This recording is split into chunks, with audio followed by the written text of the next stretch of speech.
এবার ডান্স নিয়ে আসছে, তো আমি একটু ভাব সাপ নিয়ে এক কোনায় দাঁড়ালাম। তো এত লোকের মাঝখানে আমার নামটা বলবো ভাই, যে কারো নাম বললে কিন্তু একটু ভালো লাগে না। তো এখন পিচিটা এইভাবে বলতেছে, এবার ডান্স নিয়ে আসছে, মানে নাম তো আর জিজ্ঞেস করে নাই, তো কি বলবো।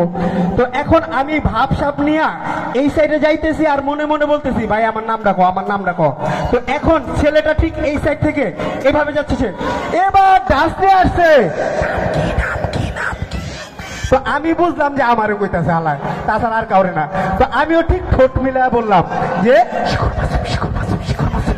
তো এখনো পুরাপুরি বুঝছে, এখন বুঝা সাকসেস ভাবে বলতেছে এবার ডান্স নিয়ে আসছে, কি করে নাচুম, কি করে নাচুম, কি করে নাচুম। আমি বললাম যে বাবা ঠিক আছে, যা বলছিস তোর অনেক সাহস আছে, দরকার নাই। তো আমারটা আমি এখন নিজেই বলতেছি যে এবার ডান্স নিয়ে আসছে শিখর মাসুম ও সুইটি, সবাই মিলে একটু করে বলে সবাই সবাই।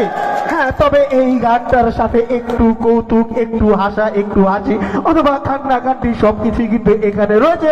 তো সবাই মিলে আবার একটু করতালি এখানে